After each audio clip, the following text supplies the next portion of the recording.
बिस्मिल्लाहिर्रहमानिर्रहीम। आज हम स्टार्ट करने लगे हैं क्लास 9 की फ़िज़िक्स और फेडरल बोर्ड। उसका चैप्टर नंबर 1 है जिसका नाम है फ़िज़िकल क्वांटिटीज़ एंड मेजरमेंट्स।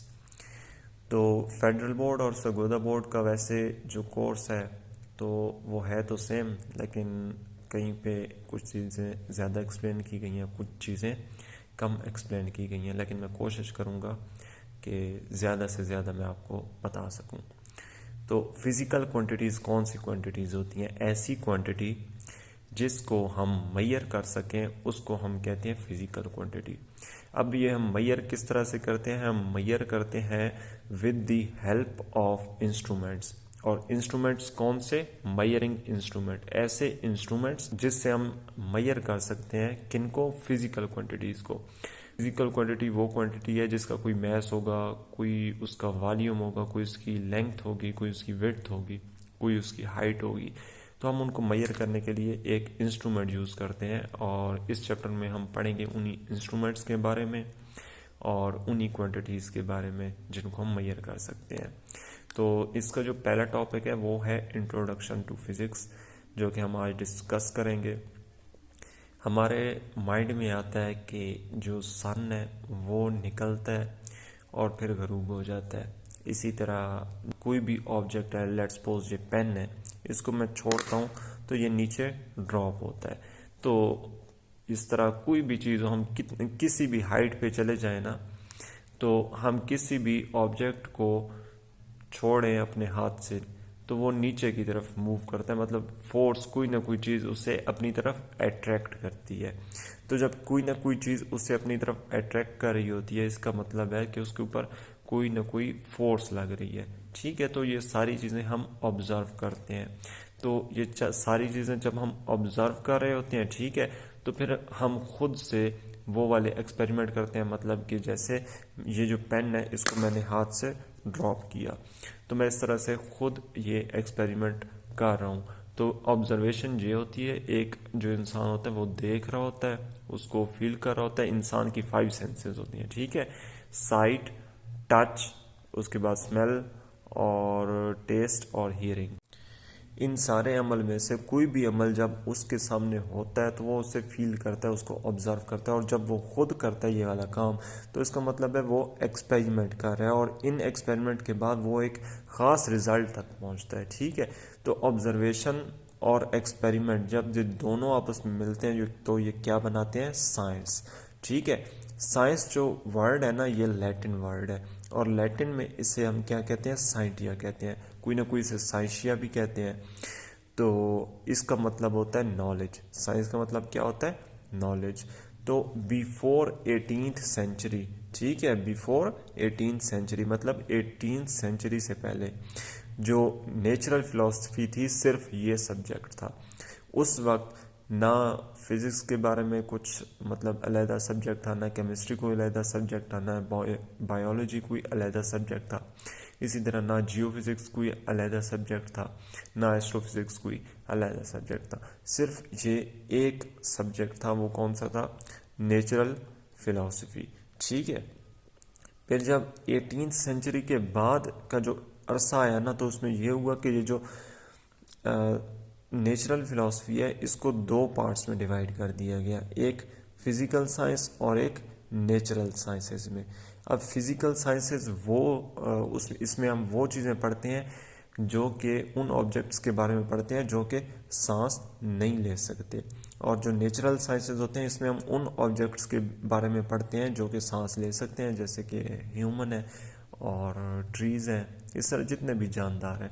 अब एक बात ये सोचने में आती है कि जो भी चीज़ है वो मूव कर रही है, कोई भी ऑब्जेक्ट है वो मूव कर रहा है तो इसका मतलब है वो लिविंग है, और जो ऑब्जेक्ट मूव नहीं कर रहा तो वो नॉन लिविंग है। तो ऐसी कोई भी बात नहीं है, जो ऑब्जेक्ट सांस लेते हैं वो लिविंग है और बाकी सारे नॉन लिविंग है। फॉर एग्जांपल जैसे एयर है, एयर चल तो रही है लेकिन वो लिविंग नहीं है। इसी तरह जैसे ट्रेन है, ट्रेन भी चलती तो है लेकिन वो लिविंग नहीं है। तो हमने क्या करना है? फिजिकल साइंसेस में ऐसी ऑब्जेक्ट्स को स्टडी करना है जो कि नॉन लिविंग हो, और नेचुरल साइंस में हमने ऐसे ऑब्जेक्ट्स को पढ़ना है जो कि लिविंग हो। तो इससे तो हमारा लेना देना नहीं है, ये बायोलॉजिकल साइंस है। ये है नेचुरल फिजिकल साइंस जो कि नॉन लिविंग के बारे में है, जो कि हमसे रिलेटेड है, जिसमें एक जो सब्जेक्ट आ जाता है वो फिजिक्स आ जाता है।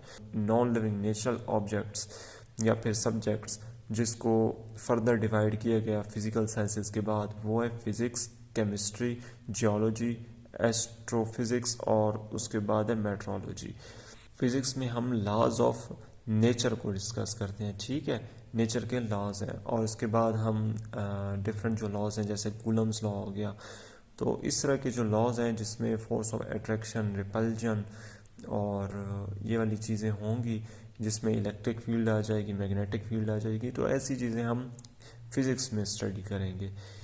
और केमिस्ट्री में क्या होता है, केमिस्ट्री में होते हैं केमिकल रिएक्शंस, इसमें हम केमिकल रिएक्शंस के बारे में पढ़ते हैं, ठीक है। और जियोलॉजी है, इसमें हम पढ़ते हैं ज़मीन के बारे में, अर्थ के बारे में, कि अर्थ है वो किस तरह से बनी हुई है, इसकी कितनी कोर्स हैं, अर्थ को हम डीपली स्टडी करते हैं। ये एस्ट्रोफिजिक्स है, इसमें हम एस्ट्रोनॉमी के बारे में पढ़ते हैं, इसमें हम स्टार्स के बारे में और गैलेक्सीज के बारे में पढ़ते हैं। ये है मेट्रोलॉजी, इसमें हम अबाउट वेदर पढ़ते हैं कि वेदर की क्या सूरत हाल है, सूरज निकला होगा नहीं निकला होगा, बारिश होगी नहीं होगी, किस तरह का मौसम होगा, ठंड होगा, तो इस तरह का हम स्टडी करते हैं मेट्रोलॉजी में। अब फिजिक्स क्या है, फिजिक्स एक ब्रांच है नेचुरल साइंसेस की। किसकी ब्रांच है, नेचुरल साइंसेस की, जिसमें हम पढ़ते हैं मैटर, एनर्जी और इनके दरमियान जो रिलेशनशिप है या फिर इनके दरमियान जो इंट्रैक्शन है, ठीक है। मैटर क्या होता है, ऐसी चीज, anything that has mass and its volume, कोई भी ऐसा ऑब्जेक्ट जिसका मैस हो और कोई ना कोई उसका वॉल्यूम हो, तो उसको हम कहते हैं मैटर। और एनर्जी क्या होती है, एनर्जी वो होती है जो कि एबिलिटी होती है to do work. Ability to do work क्या होती है, एनर्जी होती है, मतलब कि कितनी एबिलिटी है कि आप काम कर सकते हैं। जैसे कि एक सेल होता है, उसको हम चार्ज करते हैं, चार्ज करने के बाद हम उससे काम लेते हैं, तो हम देखते हैं कि ये 2 घंटे काम करेगा, 3 घंटे काम करेगा, 4 घंटे काम करेगा, 1 दिन काम करेगा। तो ये वाली सारी क्या होती है, एनर्जी होती है, जो कि एबिलिटी टू डू वर्क होती है, ठीक है। इसके बाद ये आइंस्टाइन है, ठीक है। आइंस्टाइन एक साइंटिस्ट है, उन्होंने एक इक्वेशन प्रोवाइड की, और वो क्या कहते हैं, E=mc²। ई क्या है, ई एनर्जी है, एम है मैस ऑफ एन ऑब्जेक्ट और सी है speed of light. Speed of light होती है 3 × 10⁸ सेकेंड्स। तो जब मैस की जो स्पीड है वो स्पीड ऑफ लाइट के इक्वल हो जाएगी, तो मैस एनर्जी में कन्वर्ट हो जाएगा। इससे पहले ये फिनोमेना था कि मैस और एनर्जी एक दूसरे में कन्वर्ट नहीं हो सकते, लेकिन बाद में जब 20वीं सेंचुरी आई और उसके बाद आइंस्टाइन ने एक थ्योरी दी जिसमें वो कहते हैं कि मैस एनर्जी में कन्वर्ट हो सकता है और एनर्जी मैस में कन्वर्ट हो सकती है, ठीक है। इसके बाद ये हैं 2 ब्रांचेस फिजिक्स की, एक क्लासिकल फिजिक्स है और एक है मॉडर्न फिजिक्स। क्लासिकल फिजिक्स में हम न्यूटन के लॉज पढ़ते हैं, ठीक है। न्यूटन जैसे कि ग्रेविटेशनल लॉ है या फिर F=ma है, तो इस तरह के जो भी लॉज है ना, जो कि न्यूटन ने मतलब इसमें इनकलाब लाया था फिजिक्स में, तो वो हम क्लासिकल फिजिक्स में पढ़ते हैं। और इसमें हम ऐसे ऑब्जेक्ट्स के बारे में पढ़ते हैं जो जिनका एवरेज साइज हो, एवरेज वेट हो, ठीक है, और जो कि इजी टू मेजर हो, जिनको हम आसानी से मेजर कर सकते हैं, जैसे कि हीट है, टेम्परेचर है, किसी भी ऑब्जेक्ट की मोशन है, इलेक्ट्रिसिटी है, मैग्नेटिज्म है, लाइट है, जैसे थर्मोमीटर है, उससे हम टेम्परेचर को मेजर कर सकते हैं, हीट को भी। अब स्पीड है तो वो हम मेजर कर सकते हैं, मतलब मोशन, किसी भी ऑब्जेक्ट की मोशन को मेजर कर सकते हैं कि वो किस डायरेक्शन में जा रहे हैं, कितना डिस्टेंस ट्रैवल कर रहे हैं, और उसकी मोशन किस तरह है, लीनियर मोशन है, मतलब सीधी मोशन है या सर्कुलर मोशन है, किस तरह से उसकी मोशन है। अब मॉडर्न फिजिक्स जो है ना, वो आइंस्टाइन ने प्रोवाइड की। ये मॉडर्न मतलब ये अपने नाम से ही बता रहे हैं कि ये नए ज़माने की फिजिक्स है। तो मॉडर्न फिजिक्स में हम क्या पढ़ते हैं, इसमें जो ऑब्जेक्ट है वो स्पीड ऑफ लाइट में किस तरह से मूव करता है, मतलब बहुत जो स्मॉल ऑब्जेक्ट्स होते हैं वो किस तरह से मूव करते हैं। उसके बाद हम थ्योरी ऑफ रिलेटिविटी के बारे में पढ़ते हैं। मतलब इस मॉडर्न फिजिक्स में ना हम बहुत स्मॉल ऑब्जेक्ट्स की तरफ चले गए हैं। ठीक है, पहले ये था कि हम एटम जो है ना वो मोर डिविजिबल नहीं है, मतलब एटम को हम फर्दर डिवाइड नहीं कर सकते। लेकिन फिर उसके बाद मॉडर्न फिजिक्स आए। मॉडर्न फिजिक्स में ये आई कि एटम है, उसके अंदर इलेक्ट्रॉन्स होते हैं और प्रोटॉन्स होते हैं। तो इलेक्ट्रॉन्स और प्रोटॉन वो क्या करते हैं, इलेक्ट्रॉन्स जो है वो मूव करते हैं, प्रोटॉन एज न्यूक्लियस हम यूज़ करते हैं। उसका ज़रा जो साइज़ और उसका वेट होता है वो एज़ कम्पेयर टू इलेक्ट्रॉन ज़्यादा होता है। तो मॉडर्न फिजिक्स में हम बहुत गहराई में चले जाते हैं। इसमें हम एटॉमिक फिजिक्स के बारे में पढ़ते हैं, क्वांटम फिजिक्स के बारे में पढ़ते हैं, न्यूक्लियर फिजिक्स के बारे में पढ़ते हैं। ठीक है, उसके बाद सॉलिड स्टेट फिजिक्स के बारे में पढ़ते हैं। ठीक है, ये जो रॉक्स वगैरह होती हैं या फिर जैसे डायमंड्स वगैरह हैं, तो इनके बारे में हम पढ़ते हैं। उसके बाद प्लाज्मा फिजिक्स के बारे में हम इस जो मॉडर्न फिजिक्स है इसमें पढ़ते हैं। ठीक है, इसके बाद आती हैं ब्रांचेस ऑफ फिजिक्स या फिर एप्लीकेशन ऑफ फिजिक्स। तो ब्रांचेस कौन सी हो सकती हैं और एप्लीकेशंस कौन सी हो सकती हैं, मतलब हम डेली लाइफ में किस तरह से हम जो फिज़िक्स है उससे फ़ायदा उठा सकते हैं। ठीक है, पहली है मैकेनिक्स। मैकेनिक्स में हम क्या पढ़ते हैं, लॉज ऑफ मोशन पढ़ते हैं। और ये जो है ना ये क्लासिकल फिज़िक्स से रिलेटेड है। इसमें जैसे कि हम कार की एग्जांपल ले लेते हैं, तो ये एक एप्लीकेशन है। और एप्लीकेशन किस तरह के कार्स को किस तरह मैकेनिक्स से बनाया गया। अब ये जो है ना कार, ये एक ऑब्जेक्ट, ठीक है, मतलब इसको हम मैटर कह सकते हैं। इसमें हम एनर्जी कौन सी डालते हैं, हम पेट्रोल डाल सकते हैं, हम डीजल डाल सकते हैं, हम इसमें गैस डाल सकते हैं। ठीक है, तो जब गैस का या फिर पेट्रोल का या फिर डीजल का जब इंट्रैक्शन होता है मैटर के साथ, मतलब कार के साथ, तो ये होता है कि कार मतलब चलने लग जाती है। विदाउट पेट्रोल तो कार किसी काम की नहीं है, या फिर हम विदाउट एनर्जी प्रोवाइड किए कार किसी काम की नहीं है। तो जब कार मतलब एक मैटर है और पेट्रोल, ये दोनों आपस में इंटरेक्ट करेंगे तो इनकी इंटरेक्शन के बाद कार चलने पर लगी जाएगी। तो ये क्या है, लॉज ऑफ मोशन के बारे में। इसके बाद है heat and thermodynamics. Heat and thermodynamics, इसमें हम मतलब टेम्परेचर के बारे में पढ़ते हैं, कन्वर्जन ऑफ हीट के बारे में पढ़ते हैं, या फिर ट्रांसफ़र ऑफ हीट या फिर ट्रांसफ़र ऑफ एनर्जी के बारे में पढ़ते हैं। क्योंकि जैसे इसकी एक एप्लीकेशन है, वो कौन सी है, रेफ्रिजरेटर है। रेफ्रिजरेटर को हम एनर्जी प्रोवाइड करते हैं, ठीक है, इलेक्ट्रिकल एनर्जी प्रोवाइड करते हैं, तो ये कन्वर्ट करता है। मतलब पहले ये इसका टेम्परेचर हाई होता है, फिर हम इसका टेम्परेचर को लो करते हैं और ये ठंडी होने लग जाता है रेफ्रिजरेटर। तो इसके बाद इसके हम इफेक्ट्स के बारे में पढ़ते हैं। इसके बाद है साउंड। तो ये भी है, ये भी क्लासिकल फिजिक्स से रिलेटेड है, ये भी क्लासिकल फिजिक्स से रिलेटेड है, ये भी क्लासिकल फिजिक्स से रिलेटेड है, और ये भी। ठीक है, साउंड। साउंड में हम क्या पढ़ते हैं, मतलब साउंड में नेचर के बारे में, साउंड के ट्रांसफ़र के बारे में, साउंड की लाउडनेस के बारे में, तो इसकी प्रॉपर्टीज़ के बारे में पढ़ना।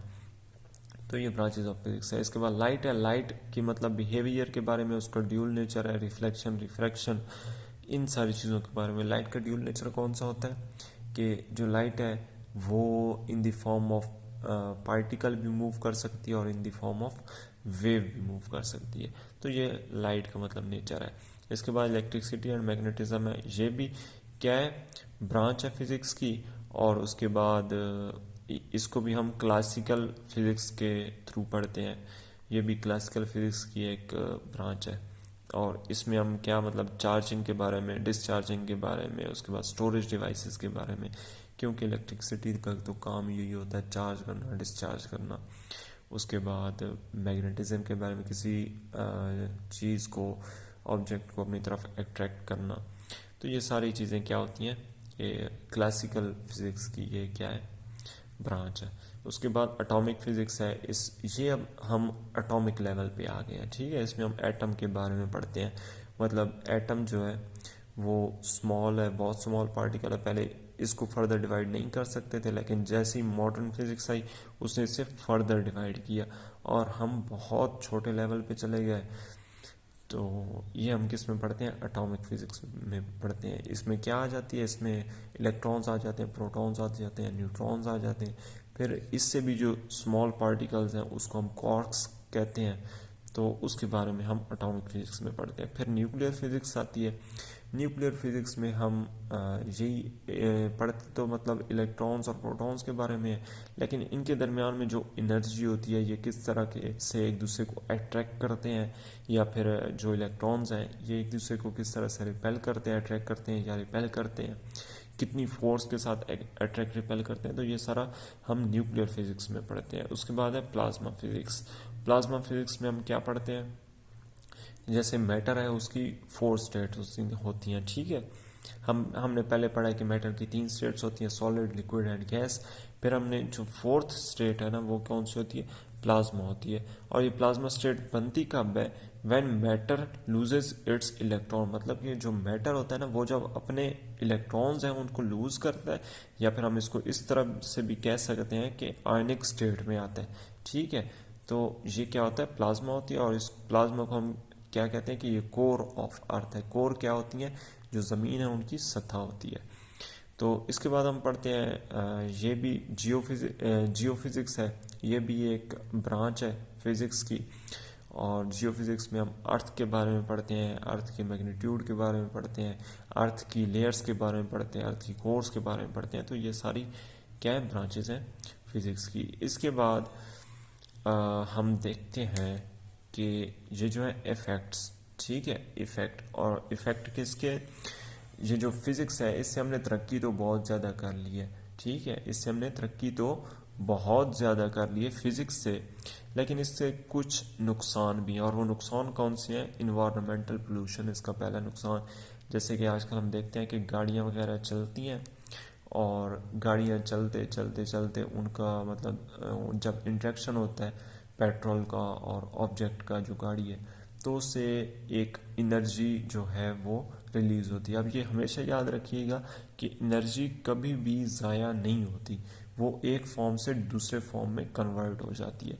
तो जब मैटर का और जो हम एनर्जी देते हैं उनका आपस में इंट्रैक्शन होता है, तो वो in the form of pollution बाहर निकलता है, ठीक है। और दूसरी इसकी कौन सी जो इफेक्ट है, वो कौन सा इफेक्ट है, डेडली वेपन्स। जैसे कम्युनिकेशन के लिए हमने मोबाइल तो डिस्कवर कर लिया, लेकिन उसके अब हमारे पास अब साइंस जैसे जैसे इंक्रीज हुई तो उसके नुकसान भी वैसे ही आए। तो नुकसान इस तरह से आए कि हमने बहुत सारे वेपन्स बना लिए। अब वेपन्स क्या करते हैं, अब जैसे कि एटॉमिक बॉम्ब है, वो एक पूरे सिटी को, कंट्री को तबाह कर सकता है। उसी तरह जैसे मिसाइल्स हैं या फिर गन्स हैं, तो ये सारे इंसानी जान के दुश्मन हैं। तो इससे मतलब इंसानी ज़िंदगी को बहुत ज़्यादा ख़तरा है। तो साइंस ने तरक्की जैसे जैसे की, इसके फ़ायदे भी बहुत ज़्यादा, लेकिन इसके नुकसान भी हैं। तो ये कुछ इफ़ेक्ट्स है। तो ये था आज का हमारा इंट्रोडक्शन फिज़िक्स का। इससे नेक्स्ट लेक्चर में हम अगला टॉपिक स्टार्ट करेंगे इंशाल्लाह। थैंक यू एंड अल्लाह हाफिज़।